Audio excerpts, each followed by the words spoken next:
بسم اللہ الرحمن الرحیم۔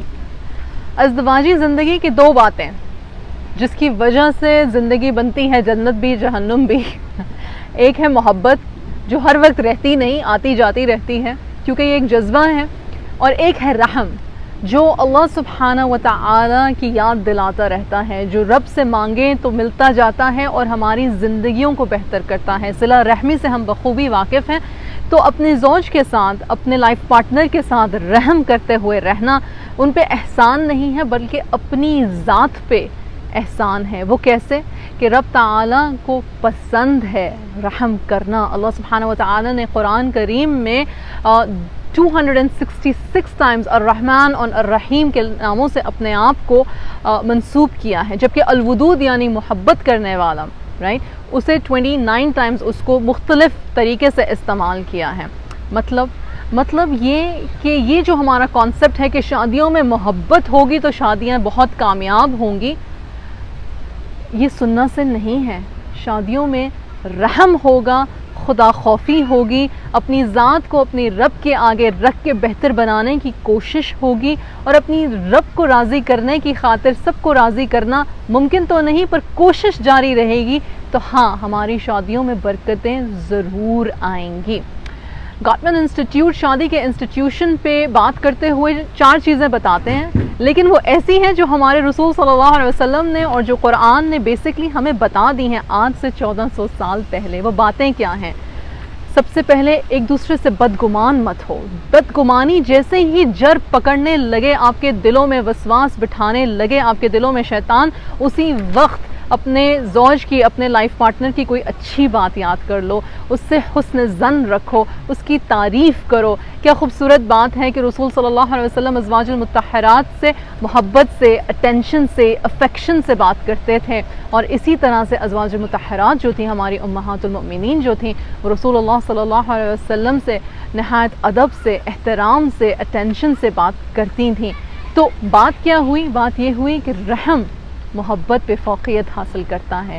دوسری چیز، ایک دوسرے کو تانے بازی مت کی جائے، یہ گاٹمن انسٹیٹیوٹ کہتا ہے، یعنی کہ طنز کرنا، کسی کی کمی کو، خامی کو بار بار اس کو دہرانا، اس کو یاد دلانا، اس کو قصوروار ٹھہراتے رہنا، اس سے انسان جو ہے وہ دل شکستہ ہو جاتا ہے، بدگمان ہو جاتا ہے۔ یہ بدگمانی کو فوقیت دینے والی کوئی بات ہو گئی، بلکہ اس طرح سے بات کی جائے کہ میں یہ سمجھتی تھی، یا میرے ذہن میں اس طرح کی بات تھی، یا میں نے اس طرح کا اندازہ لگایا۔ جب آپ میں کر کے بات شروع کرتے ہیں بجائے تمہاری غلطی سے بات شروع کرنے کے، تو انسان کو یوں محسوس نہیں ہوتا سننے والے کو کہ جیسے اس پہ کوئی پرسنل اٹیک ہو رہا ہے۔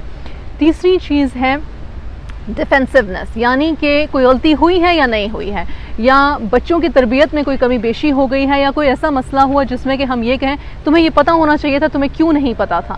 ایسے میں کہنا کہ میری غلطی نہیں، میرا قصور نہیں، پرابلم کو سالو نہیں کرے گا۔ آپ کے پارٹنر کو اس وقت ضرورت ہے کہ اسے سمجھا جائے، یا اس کو کم سے کم یہ تسکین دی جائے کہ میں تمہاری بات سن رہی ہوں، میں تمہاری بات سمجھ رہا ہوں، کچھ مجھ سے کوتاہی اگر ہوئی ہے تو معذرت، میں اس کا دھیان آئندہ رکھوں گی یا رکھوں گا۔ اور چوتھی چیز جو کہ حضور صلی اللہ علیہ وسلم نے کئی بار ہم سے کہی، غصہ مت کرو، غصے میں، جلد بازی میں کوئی فیصلہ مت لو۔ غصہ آیا ہے تو وضو کرو، غصہ آیا ہے تو نماز پڑھو، غصہ آیا ہے تو خاموشی اختیار کرو، ایک دوسرے کو موقع دو ٹھنڈا ہو کے بات سوچنے کا، اور پھر دوبارہ بات کرو۔ دیکھیں یہ 4 چیزیں سنت سے ہیں، قرآن سے ہیں۔ میں نے پہلے بات رکھی کہ رحم دلی کے بغیر یہ رشتہ نہیں چل سکتا۔ میں ایکسٹریم میرجز کی بات نہیں کر رہی، میں ظلم اور جبر کی بات نہیں کر رہی، پر میں یہ ضرور دعا مانگتی ہوں کہ یا رب ہمیں رحم کرنے کی توفیق عطا فرما، یا ارحم الراحمین ہمارے دلوں کو رحم سے بھر دے، ہمارے دلوں کو نور سے بھر دے، آپ کے حب کے نور سے بھر دے، اور اپنے نفس کے حب سے زیادہ ہمیں آپ کی رضا چاہیے ہو، آپ کی رضا کے لیے ہم بیسیکلی اپنی زندگیاں گزاریں۔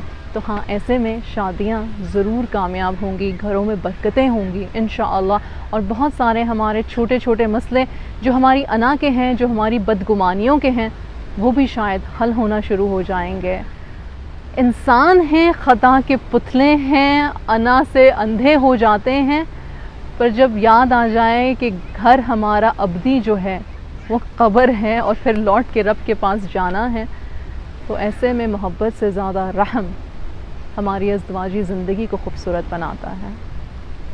پھر ملیں گے. السلام علیکم ورحمۃ اللہ وبرکاتہ.